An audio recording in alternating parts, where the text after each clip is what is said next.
Yeah, Lloyd Allan's very kindly agreed to join us and talk through some examples of work he's done with Gravity Sketch and through the rest of his workflow. I think everyone is aware of who Lloyd is, and obviously working for, is it Guerrilla Games? Is that, I hope I've got that right. Yeah. So I'll switch my video off so that you don't need to see me anymore. And Shay and Lloyd, I'll let you crack on. Awesome. So yeah, Lloyd, we first caught your work on Instagram and just thought it was pretty interesting, and why not reach out and chat with you. We get a lot of insight and a lot of customer feedback from the industrial design and automotive space. Mm-hmm. But we have like a lot of great enthusiastic users in the concept art space, but we haven't really dived in deeply into workflow, and we felt we could maybe use this opportunity to dive in a little bit into workflow and get a sense for how you're using Gravity Sketch and potentially where it may go. To kick things off, we've circulated your profile around the organization, so everyone's had a chance to kind of check you out and see what projects you've worked on and so forth. Mm-hmm. But it might be good just to hear from you, kind of what got you into concept art, why concept art, how long have you been into it, and kind of what are the projects you're really keen on and excited on working on? I kind of rolled into concept art because I've been a gamer for most of my life, and when I figured out and drawing was also a hobby of mine, and then when I figured out that concept art was kind of a thing, that there was a job to kind of draw and design how games look, how the characters look, how the worlds look, that kind of that hooked me and pulled me in. So I started searching for a school that could kind of give me a base for that, and I found a place in Holland. It's called University of Utrecht of the School of Arts, and they had a game art program. So I applied there, and I think it was in my 3rd or 4th year, I got an internship at Guerrilla Games, and back then they were working on Killzone 4. So I kind of got to get a feel of the AAA industry back then already. And then back then I was just doing props mostly for Killzone. But then I was lucky enough after I finished school, time aligned with the projects that Guerrilla Games was kind of ramping up on Horizon. So I got an opportunity to apply, and I started there as a junior concept artist, and I'm still there. But now a couple of years later, I think 5 years later, I'm a senior concept artist now. Just 1 second, my dog. Yeah, no worries. He's just being playful. Yeah.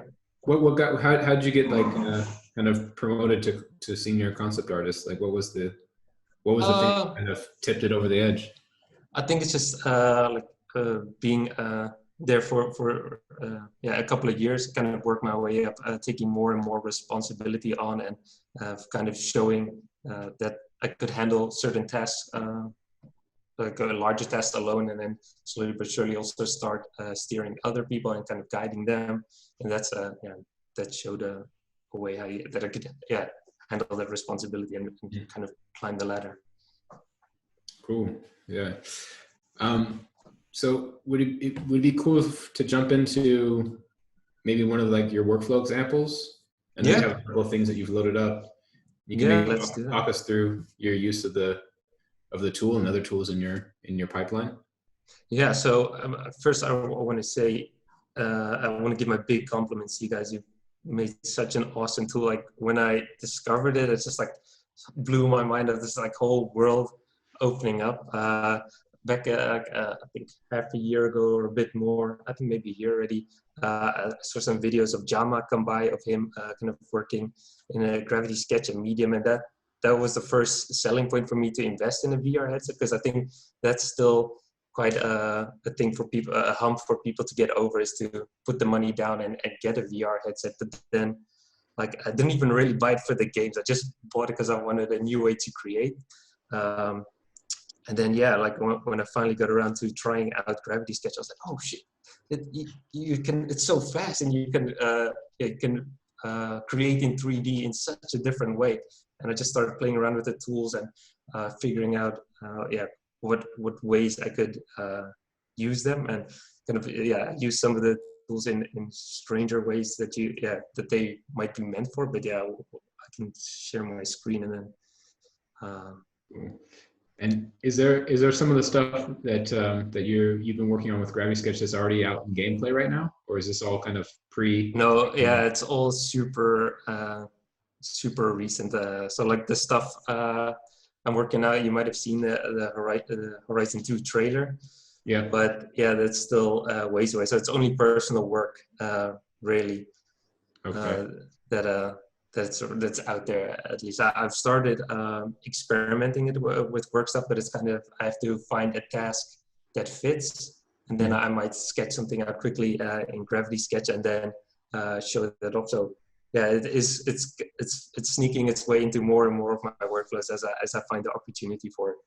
Because I'm mainly an environment concept artist, so I focus on making big concepts of the world and kind of delving deep into how the world of Horizon, for example, looks, and what the tribes look like, or how they live, that kind of stuff.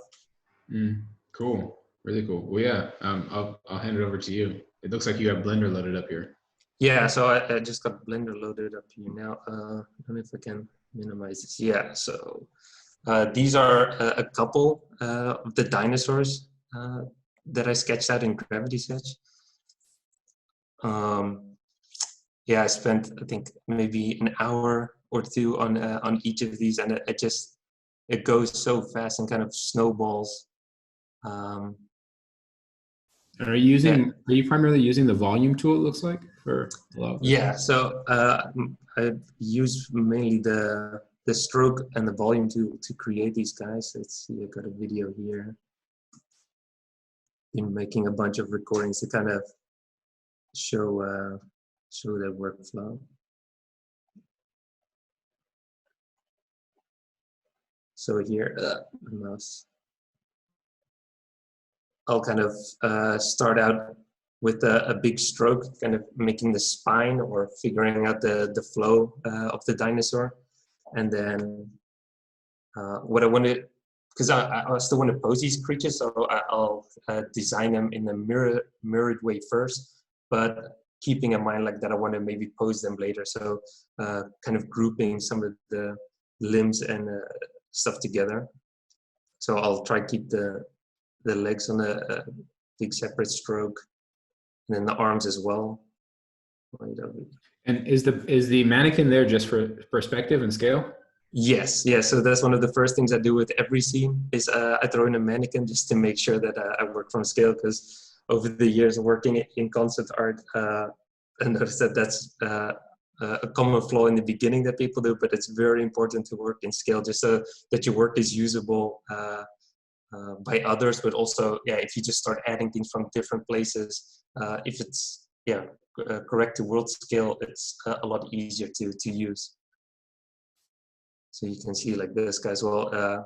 Once I've got the strokes in there, I'll start filling him up with the volume tool, and that's kind of the main sketching tool. It's so quick and fast how you can block out a shape, and then I'm not too I keep it nice and rough, not too judgmental about the shape. So if it's a bit rough, I think that still adds to the character of the sketch, because I mainly make concept art paintings, and like something like this in 3D, it's already tons of information for me to be able to light it up and then slap some textures on. It's not something that it doesn't have to be a final finished sculpt, or that's something that I'm getting super close to. So that's what I really like Gravity Sketch for, that I can just rough out a bunch of ideas relatively fast, and then have something usable that I can then take into Blender and start working with it. So usually what would be your kind of handoff? At what stage? Because this is obviously not final art, right? Mm-hmm. Final assets, but what would be like the handoff stage where, let's say this is approved and this is going to go into some sort of production process? What happens after this? So then sometimes if I would give it to the next person, I would kind of give my 3D stuff as a base as well, that they could have a look at it and then compare to. And that's also why it's important to work in scale. So then they can kind of build on top of it and start replacing it with the right elements. So how it works in a game, for example, like not necessarily, I haven't really done so far with my gravity sketch stuff, but if I do build stuff in Blender, I can hand it over to somebody, and then they'll actually start replacing or building on top of it with the game assets. So those are, games are built out of big Lego sets, for example. So every, like a table is a building block, or a rock, or a pole.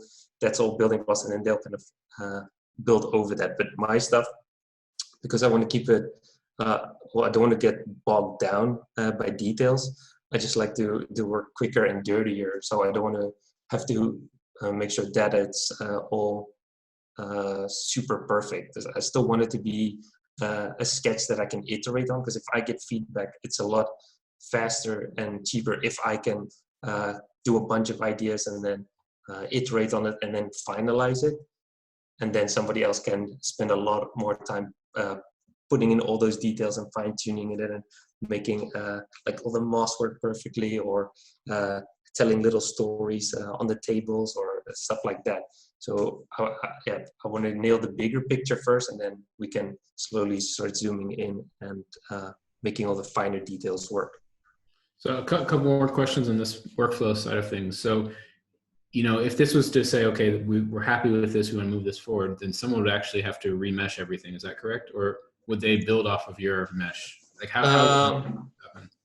I think they would completely build a new mesh, or at least they would like have my mesh as a mirror, a ghost or something, and kind of build on top of that. For example, in games like if we have like a really rough model, somebody, like when it finally goes to a ZBrush model, somebody else will have to rebuild it and actually makes a really nice clean model, and then turns that into something that is a game asset and is actually usable. So our stuff that concept artists make is hardly ever usable for the in-game stuff. I mean, it can be put in-game, but it's not optimized, or the polygon flow is not neat, or stuff like that. So I don't worry too much about that, as long as it's kind of gets the idea across and it's usable. It mustn't be too heavy that somebody can't even open it. Just needs to be something that they can work with. Got it. So before Gravity Sketch, and even before you started to do 3D work, how did that process, how did the process compare? Well, something that's still part of my process is making paintings. So we'll make a concept painting, and then like environment artists will look at that painting and then kind of extract elements out of that painting, saying, okay, this item over here I'll need to mock up, and this item over here I'll build. So then they'll actually build a rough mock-up themselves that'll get the sizes right, and they'll kind of experiment with elements that are similar, but so maybe it's a piece of a wall. They'll build similar pieces of walls that they can use in different ways that still kind of connects to the concept. So it looks like the concept, but they can build like a huge building with that type of wall piece. So stuff like that. So this is not a replacement. This is just like another way of approaching the same problem that you were doing before with paintings. Is that right? Yeah. So I look at it as a concept artist. I like having a toolbox that I can dive into and solve problems. So every time, a concept is kind of a problem solver. So we'll get a briefing of a certain location or a certain character or whatever, and then I'll look at, oh well, what cool what tools do I have to come up with cool ideas for this? So first I'll start gathering some reference, and then I might be like, oh, this is a weird sci-fi place. Maybe there's a cool tool in Blender that can give me a bunch of ideas. Or wait, this is something that I could sketch out in Gravity Sketch. So then I have an idea in my head already, and Gravity Sketch is fast enough for me to quickly just draw out a couple of ideas in 3D. So that's what's really gotten me really excited about it, because that's just a new tool that I didn't have before. Because usually if I just want to sketch something out in 3D, I have to fight with polygons and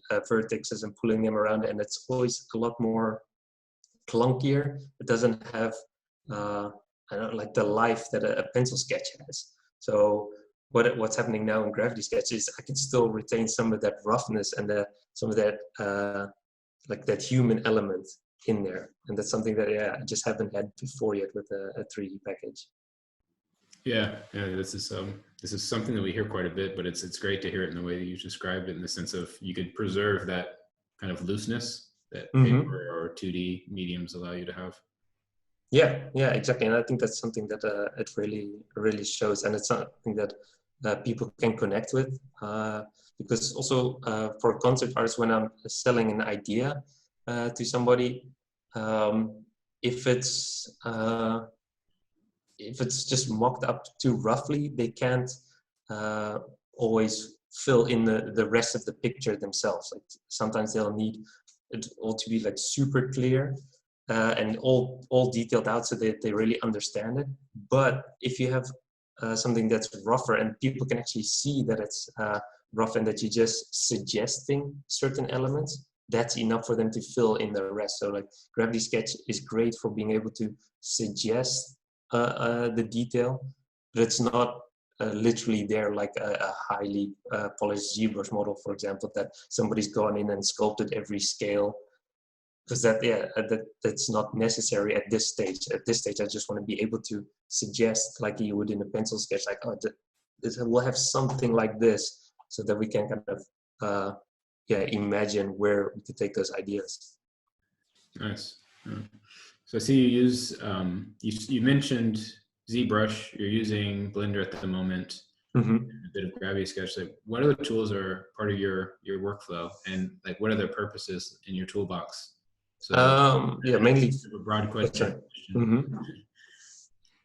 Like over the years, I've experimented with a bunch of different things, like SketchUp back in the day was a very interesting program because you could, it was a bit different modeling than other traditional programs. So that was something that went on for quite a while, because just of the way you could develop groups and make huge toolboxes of different things.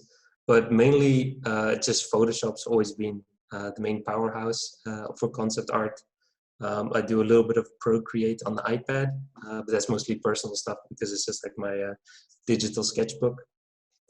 And then, I also use Cinema 4D, but lately I've been leaning a lot more on Blender, just because I've been learning a ton of great things in there, and it's also up and coming 3D package that's been doing really well. So nice. And what are like some of the key challenges that you're having in the process, or maybe if challenges maybe it's not the right word. Like, I guess where are the areas that you still have like moments of frustration, or you feel like you can't just tap into your kind of creative flow? Do you mean in Gravity Sketch or just in general? Just in general. Yeah, we'll get to some Gravity Sketch specific stuff a bit later. I don't know. I really like having a bunch of different tools at my in my tool bag, just so that I can, if I ever do hit a wall, that I can try something else. If it's like just sketching out ideas in Photoshop, or maybe just gathering a bunch of references to get me inspired, or maybe just trying out some different weird tool that gives me a new fresh way of designing. Stuff like that. I always try and get over the bump in different ways. But frustrations, like something that that's really helped concept art move forward in a new way in 3D, for example, is being able to render really fast. Because I think that was a big blocker back in the day. Because if something just stays very rough and polygonal and really crappy lighting, it's hard to sell your idea, because you need your idea to be a little sexier to inspire people. And it's just helped move forward, that you can have something like this look quite good. And this is, for example, Jamma's clay shader that he made, and it's so good for adding a little bit of detail of suggestiveness, but it's not really there, but it kind of helps you make it something like this that's really a bit more believable. Yeah. Well, this is really great work. This is one of the things I was really impressed on when I was just flipping through Instagram.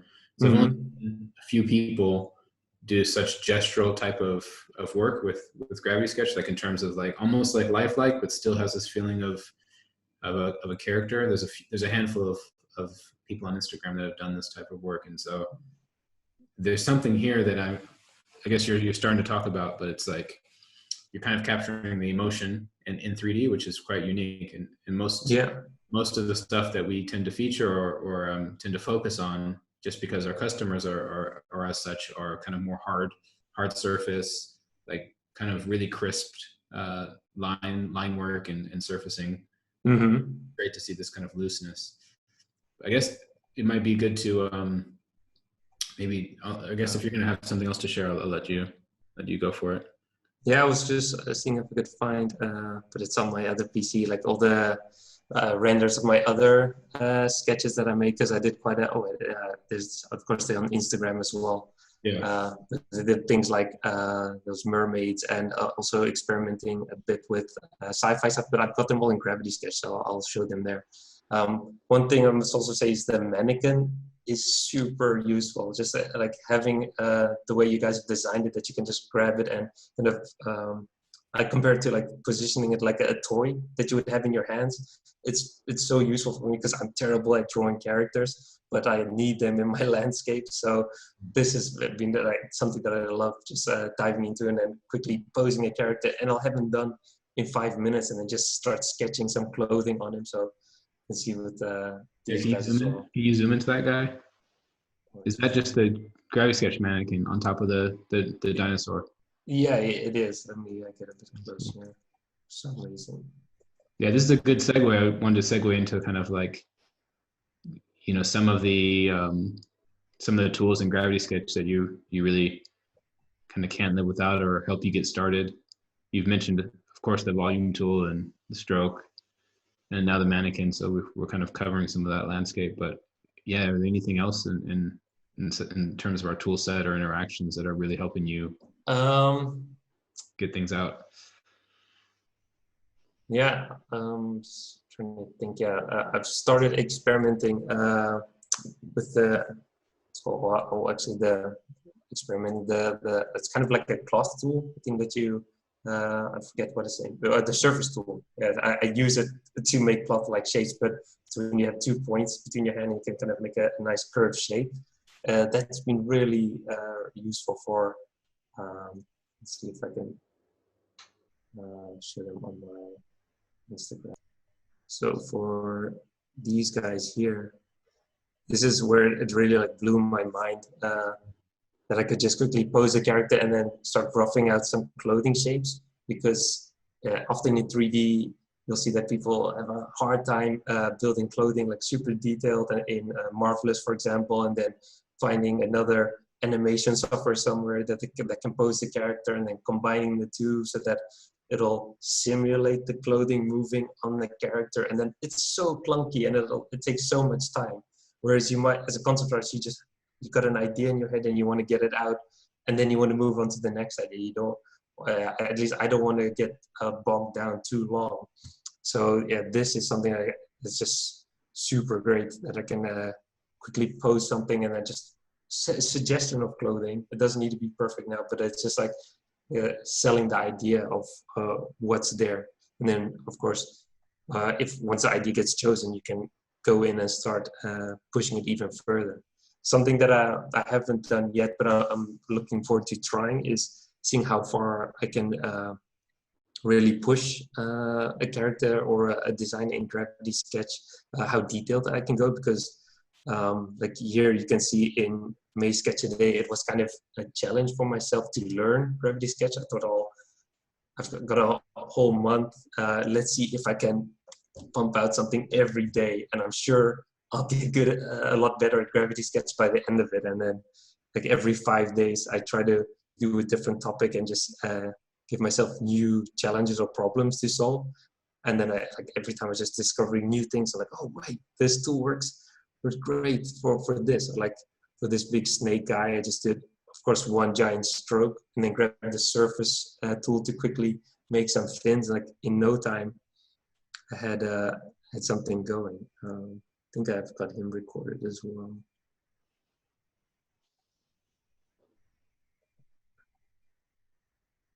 So yeah, just quickly, I had the idea like, okay, just have a guy that's about to be eaten, pose something, a mannequin quickly, and then bloop, big stroke around him. And it's also cool that the strokes stay editable. That's something that's also so useful, that you can tweak it until it's perfect. And sometimes I get really creative with how the shapes bend, or like how the points get close to each other, and sometimes it creates a strange fold, and I'm like, oh, that looks cool, let's keep going with it. This is cool. Yeah, you're working with the ground turned on, the stage floor. Yeah, I like that. For some reason, just with being in VR for a long time, I like to have something that's there. Otherwise, it feels a bit weird getting lost in space. I know it helps me out a bit. This is cool. And in terms of your like export pipeline, how's everything exporting? I usually just export as OBJ, and something that I like and I use quite a bit is like I'll assign different colors to things, and then when I import it in Blender, it'll still have those colors attached. And then in Blender, you can choose like 2 options when importing an OBJ, that it like either just imports it as one thing, or it splits up everything.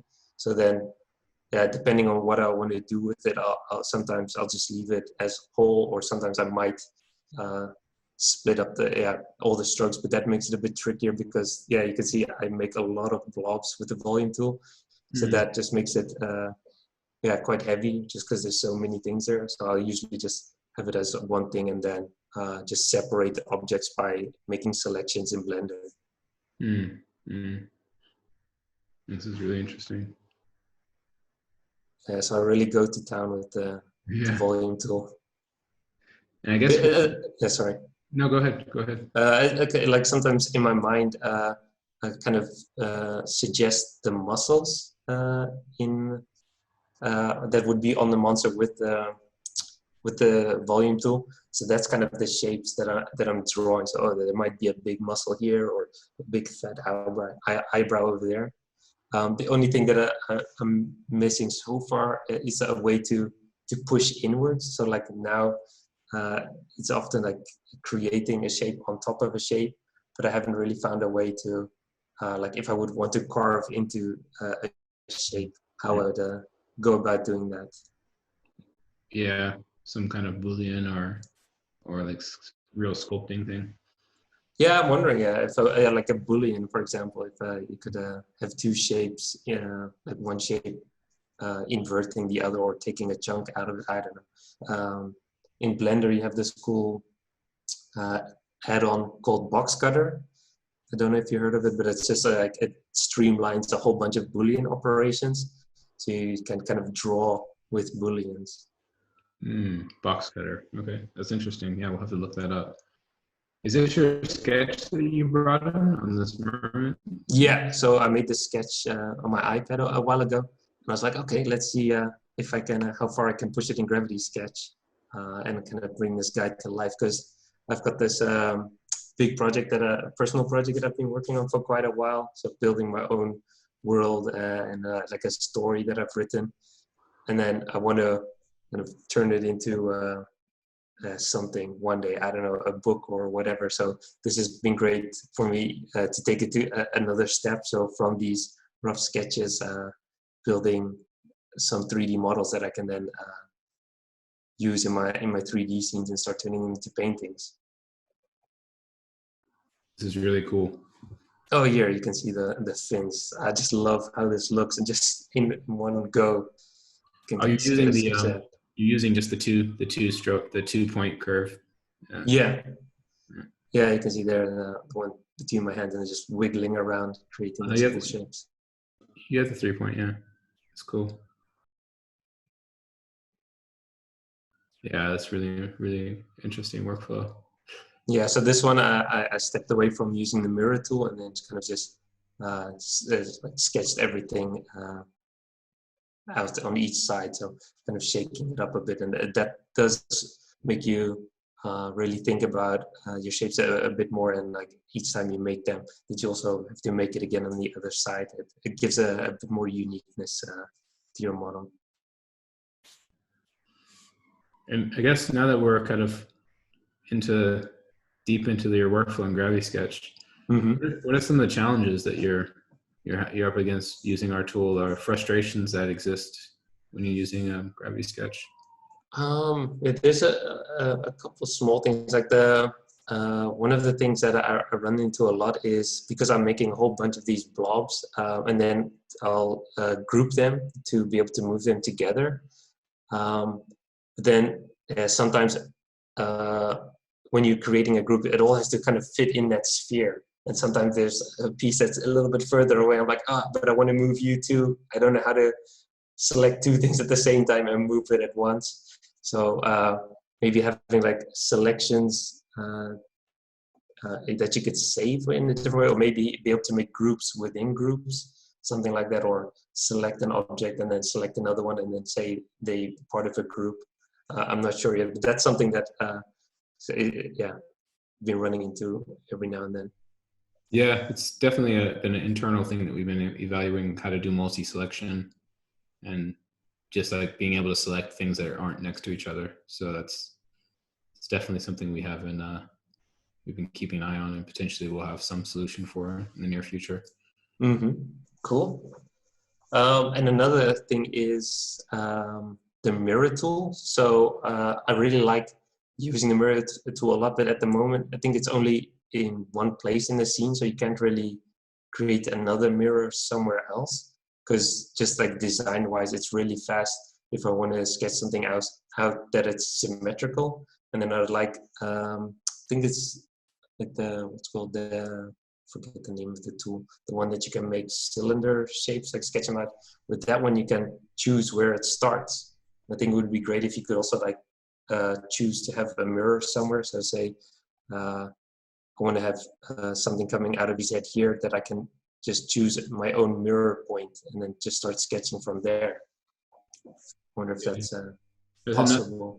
That's another one that we're evaluating as well, like how to do multi-mirror.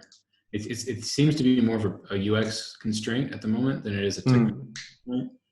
So like a good user interaction that allows you to access different mirrors and like which mirror is on and which mirror is off, kind of thing. You guys are definitely sailing in uncharted territories when it comes to these things. I can imagine. Yeah, so we're always happy for suggestions, and if you're keen on joining like our beta group, you can definitely just kind of give your suggestions as they come to your mind when you're using the tool. Slack channel. Yeah, I'll do that. I think did you say the Discord channel? We have a Slack channel for beta testing, and Discord where everyone, like kind of all the users in the community can congregate there. But in Slack, we try to just get on like really focused topics and just get that kind of drill down and see how we can address them. Yeah. Okay. Yeah. No, sure. Yeah, I'd love to. Yeah. It's a great opportunity to figure this out, because it's so strong, and I really see a big future in it in designing in VR. Any other kind of wish list type of features before we open up questions? Yeah, I had a small list here. Okay. So you're making a selection with. And then I wonder if it's possible to have like a sub D mode for the volume, so that once you've created, like with other shapes like this, you can convert it into a sub D mode. But I'm wondering if you sketch out a volume and then convert it, because then in sub D mode you can kind of start extruding and pushing things in, and you can kind of take that little piece of geometry to the next level. Just wondering if that's possible with volume, because I know the volume tool, it is very unique in a way that it just draws a ton of points in the air. Yeah, so this is something actually we talked about a little bit internally, and so maybe, correct me if I'm wrong, but as I know, oh wait, okay, hold on, let me just mute this music. I'll let you do it, Daniel. I'll let you. Well, I mean, it's actually a bit of a question as well. Like intuitively, intuitively, I think when we at least started with sub D, we always imagined that it would be very focused on quads and quad-based workflows. And that's where a lot of the tools kind of really shine, at least of what we've built so far. And one thing that's very difficult about the volume tool is making it work with quads. But to be honest, like if we scrapped that and said, okay, it might be a really messy mesh and really ugly, and it would all be triangles, there's nothing stopping us just adding a button. It wouldn't even be a lot of work. Like, would that be valuable, even if the mesh is quite ugly and it's all triangles, no quads, that kind of thing? Yeah, I think so, because like even there, you could kind of group or just grab multiple triangles at the same time, just to kind of take it that little step further and push it out. Or I don't know, I've been experimenting with the volume tool, like sketching out things with different sharpnesses, like having my stroke be really big and kind of making something very blobby, but then making my stroke over that little ball tiny, and then making a very sharp object. So I'm just thinking like, okay, if I want to make a sci-fi crate, for example, really fast, I can just quickly sketch something out. But then what I'd like to do is then be able to grab it, turn it into sub D, and then start pushing a few sides in and then pushing a few sides out. But yeah, if it's a bit of a tricky thing. Yeah, it's an interesting one, because for example, particularly with a mesh like that, it could be extremely heavy, and if you turned on subdivision, it would be ridiculously heavy amount of vertices and stuff like that. And so it kind of, I guess our goal is to have like every piece of geometry in the app convertible to sub D. Like we definitely see the power in that, and we want it to be everywhere. But yeah, I guess just literally being able to edit any mesh's vertices in a sub D mode could end up being really messy. Yeah, no, that's true. Yeah, get out of hand. I've noticed that as well. Sometimes we're like importing different objects. Like I did a cool experiment. I don't know if I recorded it though. I could actually dive into Gravity Sketch and show you, but like I imported a big sci-fi toolbox that me and a couple of friends created a while ago, and we made that back in SketchUp, but it was all these relatively small, simple pieces of geometry. And then once I loaded them in Gravity Sketch, I had this huge Lego box around me. And I was like, oh, I can just grab pieces with my hands and like put them together and build this cool sci-fi shape. So that was really, really awesome. I think it's best to just show you.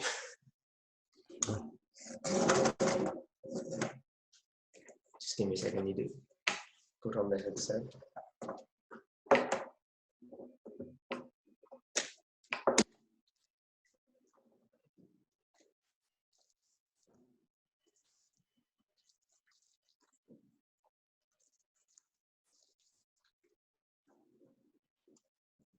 Can you see Gravity Sketch?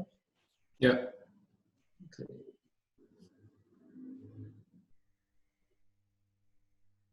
Yeah, let's see. It's the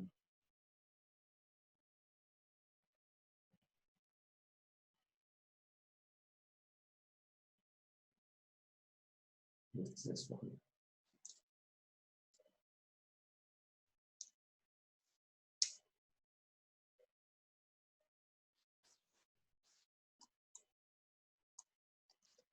So over here, I wanted to make this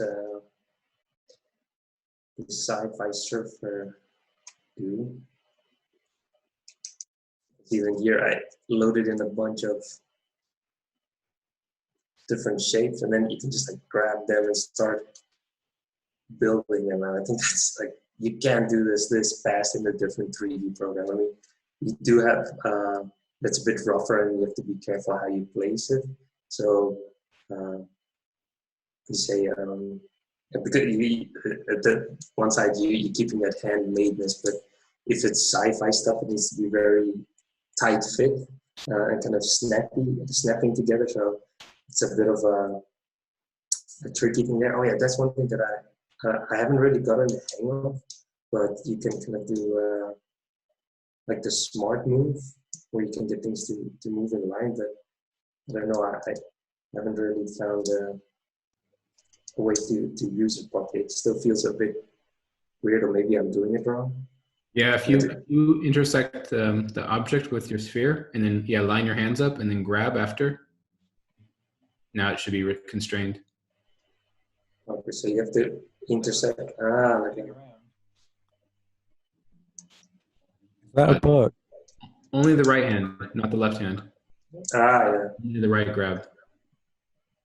Oh, okay, so you just have to put your left hand behind, but then if I want to do the other angles, I don't get it. Like, how do I move? The left hand always is behind the right hand, and so you just move them together, like align them together, and then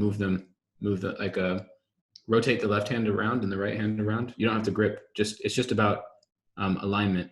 You don't have to grab any buttons at all. Oh, okay, but then how do I make it? Or how do I get the red axis, for example? So just turn the model around until you're in the red direction. Yeah. Like that. Okay. Yeah. And then if you want like 45-degree increments, you need to change your settings. Okay, that's something that I still been battling a bit with. But yeah, as I was saying, getting a whole toolbox like this is for a concept art. It's really fun to kind of quickly kit bash something together, and then I just kind of built a sci-fi surfboard kind of thing, inspired by Treasure Planet. I don't know if you know that movie, old Disney movie. That's cool.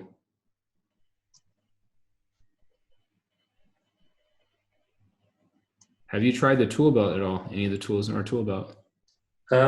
Yeah, so far I've only really used the precision move thing every now and then, but not as much. This is only like really if I want to move something very carefully. I've been using the grid though a lot to move things very neatly.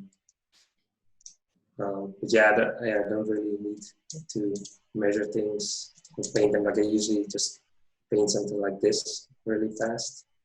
Just grab a whole group.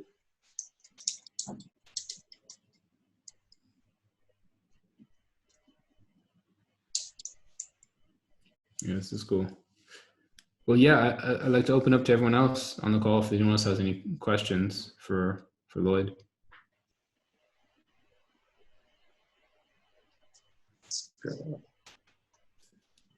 Sergi, you've got your hand up. Just unmute yourself and away you go. Yeah, I'm not sure if I'm just supposed to mute myself. Can you guys hear me? Yeah, we can hear you, Sergi. Yeah.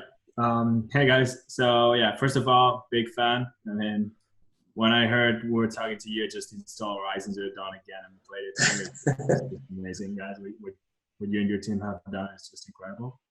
Awesome. One thing that's quite interesting is that I see your concept art, and it's all about like these beautiful landscapes, or some of them like a bit darker. And with Gravity Sketch, you've been exploring a lot of character creation in 3D. So my question is more about like have you tried exploring kind of like this landscape design or like mock-up in Gravity Sketch, or is it something that you're planning in the future? Well, that's something that I'm definitely planning in the future. I've been experimenting a little bit with it, but like one of my first things that like kind of pulled me into Gravity Sketch was because characters is usually my weaker point if I have to draw them by hand, but this kind of opened up a new way for me to make them. And I was like, oh shit, this is something that really fits for my workflow and what I need to get out of it to be able to use in my my concepts. So that really brought me in. But environment-wise, I have been experimenting a bit with importing like a big chunk of a level and then kind of redesigning it in VR in Gravity Sketch. So, but then I've kind of just been moving stuff around and just kind of sketching some suggestions on top of it, indicating like, oh, we could do this, or we could add something like this. But so far, it's just been very fast ideas, so nothing super deep yet. But it's something I definitely want to try. I can just show one example where I started making like a sci-fi kind of base, but that was also just to see what I could do with Gravity Sketch in an hour or two. Mm-hmm.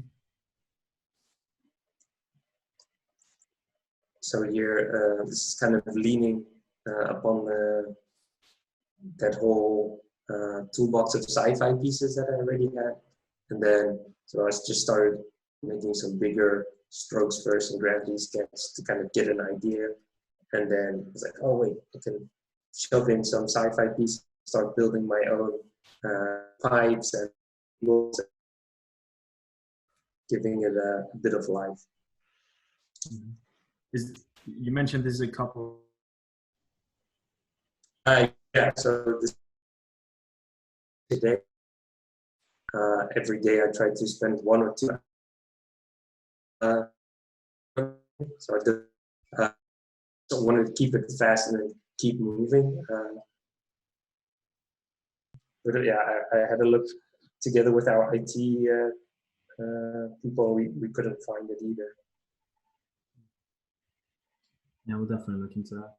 I remember us trying to investigate that and not having any clue what on earth was going on. And folders definitely work on most computers, which makes it one of those really annoying problems of computers that it's really hard to track down. Like if I could come to your office and have a look, sure, maybe we'd figure it out. But yeah, it's strange. Like maybe there's some log files or something that could be really useful. But so far we've found no idea what's going on there. Oh, okay. I have a bit of a question because of something I've been thinking about for my own personal use of Gravity Sketch. Mm-hmm. On this ground floor, like you have used the stage floor. Yeah.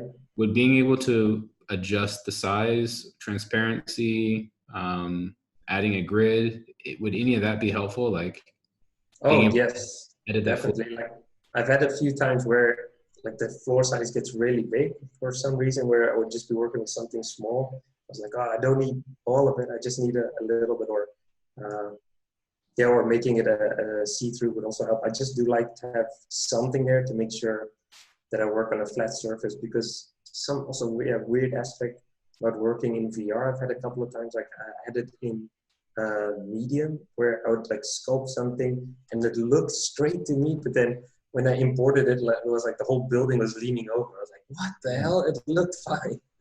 So yeah, now I make sure that I'll work with a flat surface or a cube just to make sure that my models are actually straight. Got it. Cool. Anyone else have any questions for Lloyd? Sure. I guess, Lloyd, the only question I have is, when are we getting the remake of Killzone 1 and 2? That's all I want in my life right now, the throwback edition. Oh, nice. Hardcore fan. I love it. I mean, those PS2 days were good times. Oh, it's great to hear. I have no idea. I can't do anything like that. One day. One day. But it's good to know that you're out there. Make yourself heard. Well, cool. Anything else, Lloyd, from your side? Anything to share or request? Just 1 second. Just taking off the headset.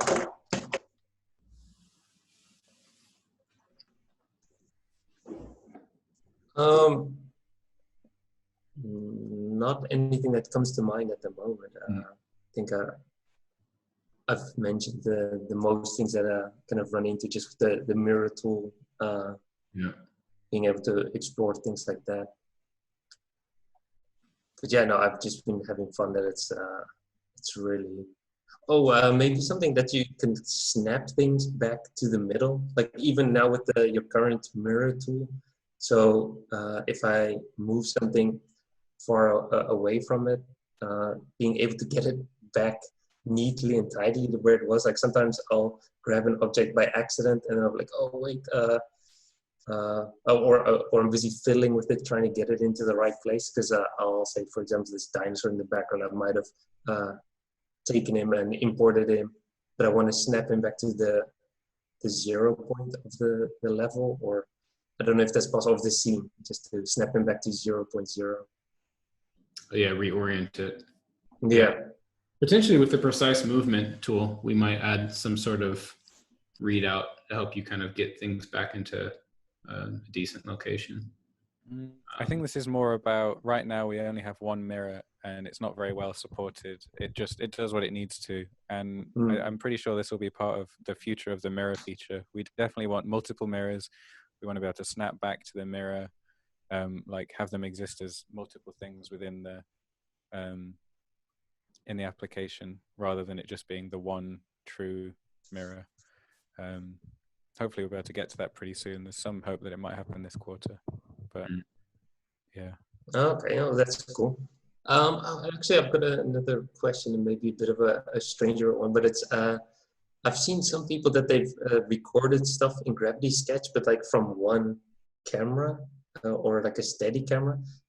I just wonder if you guys have any idea how to do that, because like now, for example, if I create a sketch, if I speed it up, it's very hard to watch for somebody, but I like to like make a video and show somebody like how I quickly or how I sketch this out in 3D. But then if the camera's following my point of view, it's very wild and hard to watch. Yeah, there's if you hit the escape key on your keyboard when you're in Gravity Sketch, you can go into the third camera, and then you can see that camera also in VR, so you can kind of place the camera.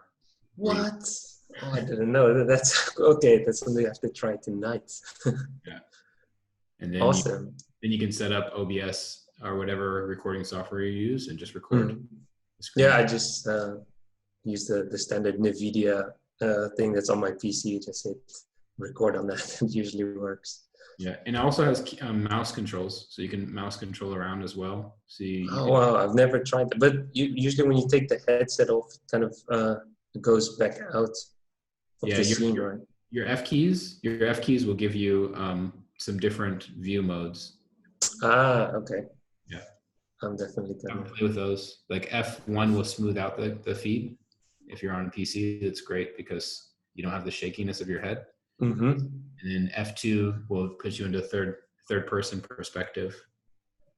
Oh, okay, that's something I'm going to try. That sounds awesome. Yeah. No, but Lloyd, it's been great to see your work. Yeah, just really impressive to see such a kind of a free, loose workflow. It reminds us a lot of like the Jamma. When he comes in the studio, he often just starts sketching out things really free, and in like 30 seconds, he has a really amazing character kind of loosely sketched out. Yeah. So it's good to see that this is like something that also persists to other creatives. Yeah, it's definitely a new powerful tool that's definitely its own thing. That I haven't found something that competes in a way how you can kind of create something like a very clean shapes as well. That's what I also like about it. It's not it doesn't stay too blobby or something. You can get really tight, hard edges with things, and that really helps if you making different sketching out different ideas. So you can kind of play around with how small or detailed you want to go. You're not limited, because like in zebras, for example, if you want to get the small details in there, you have to make a super heavy model. But here it's just the scale of your stroke. You can just make smaller and then add some details in. Yeah, it's really cool to see how like there's parallels with some other softwares, but it also does kind of hold its own in respect to like what you're currently using it for. Yeah, definitely. Kind of like some final notes if no one else has any questions here. I'm just trying to keep the time. You mentioned a little bit about the mirroring and maybe even the converting to subdivision of some of the geometry. Would you be keen to test some of this stuff if we're kind of stuff, having stuff in pre-production, would you be open to like trying it and giving us feedback? Oh yeah, definitely. Yeah, that would be awesome. Cool. So we might follow up after this call with some of the Okay. designers and engineers that are working on those things. They're very loose R&D projects, so not quite sure when or how they'd get into the application, but that's kind of where we want to include the artists and the designers. Wow, it's fantastic that you guys are so open like that. That's incredible. Yeah, I like the idea of that. Cool. Awesome. Yeah, we would love to. It's, yeah, if there's nothing else on your end, I just want to extend a big thanks from everyone on the call and myself. Again, it's a great piece of software, but it wouldn't be as great as kind of it is without the creatives using it and also pushing it to a different level. You know, we designed it for one or two type of workflows, and it starts to leak into all these different workflows. And it's just incredible to see how you've applied your own touch to the tool. And yeah, really appreciate it. Thanks, man. Thanks a lot. And thanks so much for your time and for the interest. It's really, really cool. Awesome. Thank you, Lloyd. Thank you, everyone. Have a good one. Take care. Take care.